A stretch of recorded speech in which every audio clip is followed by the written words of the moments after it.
I want to share with you this morning, a story that is pretty well embedded in our culture today. We understand it to be a Cherokee story, but I'll unfold that a little bit for you here. Here's how the story goes. A Cherokee grandfather and his grandson were out for a walk one day, and grandfather said to his grandson, "Inside me, I have two wolves that are constantly at war with one another.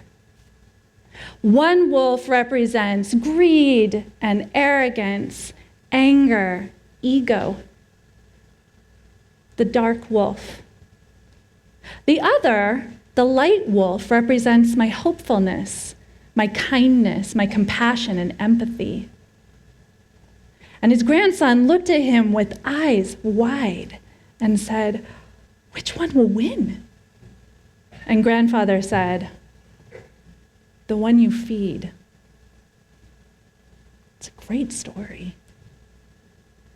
It's a great story. It's simple. It's easy to understand. And it lights up for us this principle of giving attention to and turning our attention to the best impulses inside ourselves. But there are a few problems with it. One such problem is the fact that it's not actually a Cherokee story. The story was made up by the evangelical minister, the Reverend Billy Graham, in the 70s.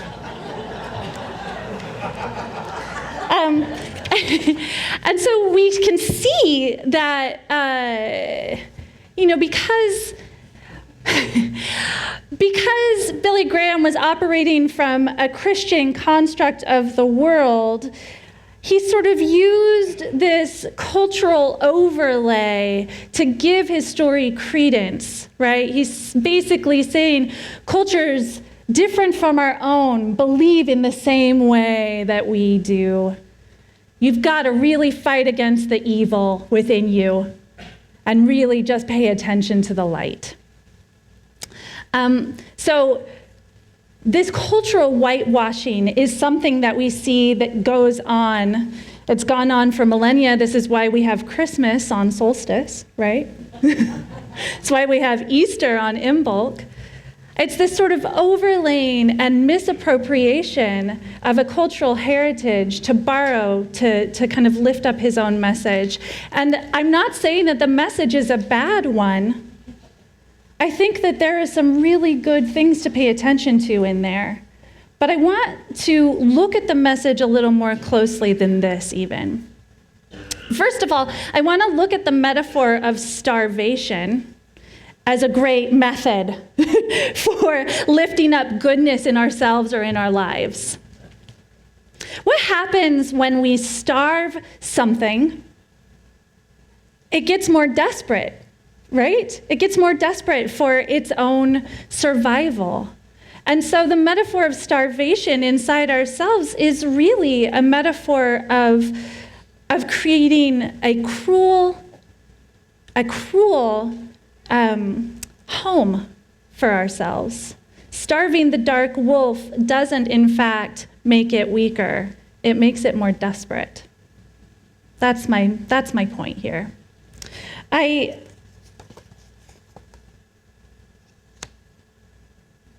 One of the thoughts that I have about this, if we're thinking about the idea that we're going to somehow suppress or ignore or starve out an impulse that is coming through us, an emotion or a message that is living through our body, that we're going to somehow be able to just ignore it until it goes away.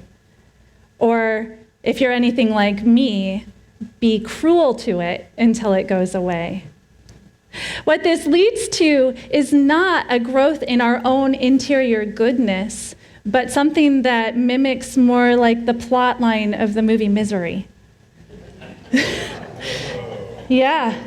Yeah. I don't know about you, but here are some of the messages that come up for me when I make a mistake in my life or when I take a misstep. I say something along the lines of, stupid. How could I have done this? What was I thinking? I'm starving that wolf, showing it no compassion. And do you think it makes me feel any better? No. It's a loneliness that lives inside me, and I'm guessing that I am not the only one who does the same thing.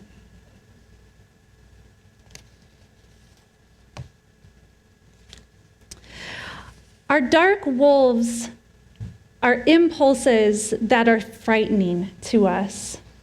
Our fears, our angers, our sadnesses, they're actually messages to us that help us live a more full and more humane life. Our anger can light a fire inside us that helps us to respond to those boundary crossings that are not okay. When we're just tamping these things down, we're not, in fact, living a fully human life. And I think it's really interesting that we call those kinds of impulses, our angers or our rages or our desires, animal impulses.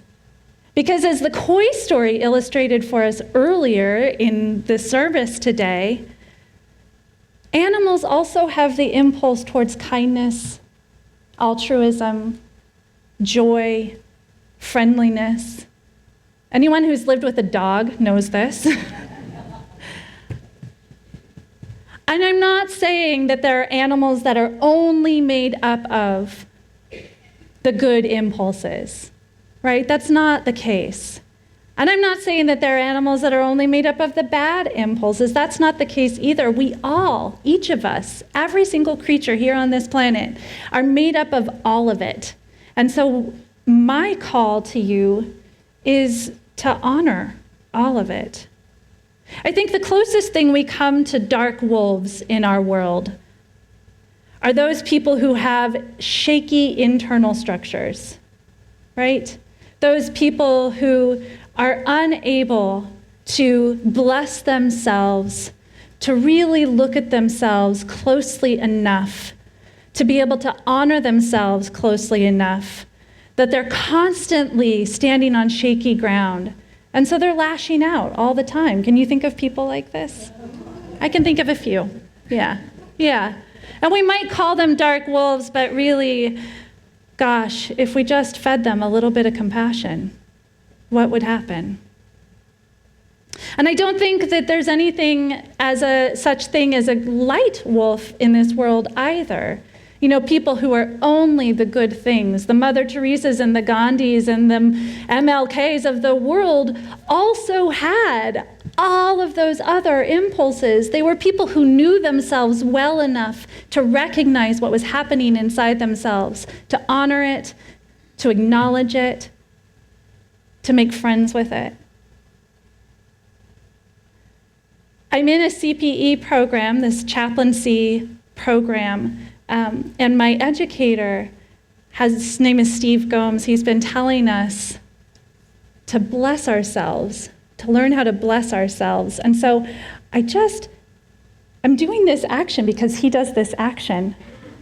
And so I'd invite you all to just for a moment, take a moment to bless yourself. All the parts of you. I think that what we have inside of us is not a light wolf and a dark wolf at war, but in fact an entire pack of wolves that are working together for our own goodness, for our benefit. I mean, they each have their own strengths, right? Sometimes when anger is called for, I've got an angry wolf inside me. I'm guessing you do too, yeah? Sometimes when a little bit of arrogance is called for, I certainly have an arrogant wolf inside me. Sometimes it's called for. When I have a sad wolf inside me, that's called for too. I have this quote for you from Frederick Buechner. Whenever you find tears in your eyes, especially unexpected tears, it is well to pay the closest attention. They are not only telling you something about the secret of who you are, but more often than not, God is speaking to you through them of the mystery of where you have come from and is summoning you to where, if your soul is to be saved, you should go next. Those places that scare us, that make us nervous, that make us feel embarrassed, those are the places that we really must listen to very closely if we are to know where we're going to go next and who we're going to be in this world, what we stand for. Rumi has this poem. This being human is a guest house. Every morning, a new arrival. A joy, a depression, a meanness. Some momentary awareness comes as an unexpected visitor. Welcome and entertain them all. Did you hear that? Welcome and entertain them all, even if they're a crowd of sorrows who violently sweep your house empty of its furniture. Still, treat each guest honorably. He may be clearing you out for some new delight. The dark thought, the shame, the malice. Meet them at the door, laughing, and invite them in. Be grateful for whoever comes, because each has been sent as a guide from beyond. Nowhere in here is the instruction to starve them out. No, you treat them as a guest in your guest house, you feed them scones.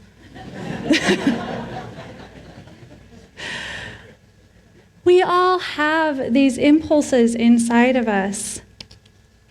And I think that part of what I find problematic about the two wolves story is that it names these impulses as somehow good, the good impulses, and somehow evil, the evil impulses. And I brought this book with me today. I don't know how many of you have seen this. It's called How to Be an Adult. Who knew there was an instruction booklet? But there is one. Yeah. So this is by psychologist David Rico. He's a teacher and psychologist and a bit of a philosopher. And he talks to us about how to sort of shift our internal ideas about these negative impulses that we each have. So he talks about shifting our sense of clinging to understanding it as a sense of loyalty. Shifting our sense of addictiveness in our lives to a sense of steadfastness in something. Shifting the notion of anxiety to one of, I'm excited. There's a whole list in here. It goes on for 3 pages. There are lots of impulses that we have labeled as negative, as dark wolves. But they're not really. They're here for our service. It's a whole pack that we're living with.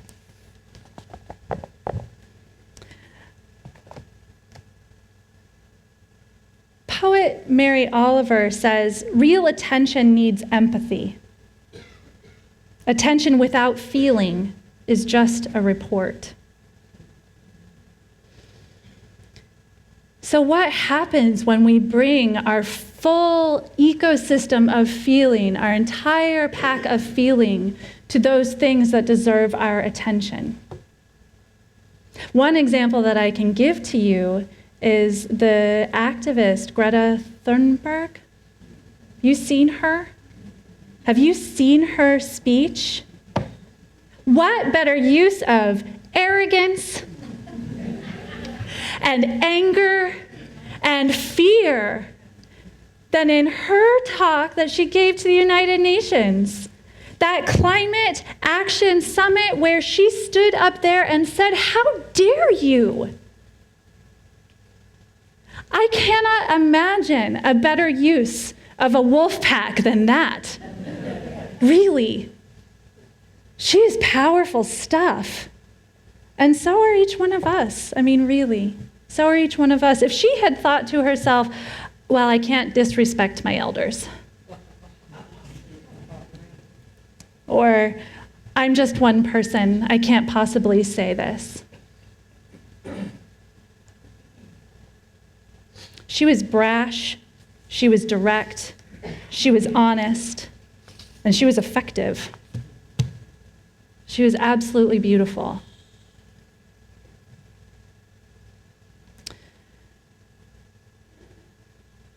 I want to leave you with the mission of this church, which is that empowered by love, we transform ourselves and serve the world. And the love is not just reserved for those best impulses, those light wolf impulses inside of us. That love is reserved for our whole beings. That's how we are transformed. That's how we become more fully who and what we are.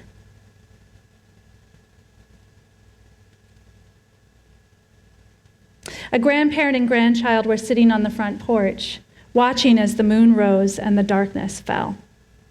In the distance, they could hear the pack howling to one another, signaling their hungers, their annoyances, their desires, their sadnesses, their joys.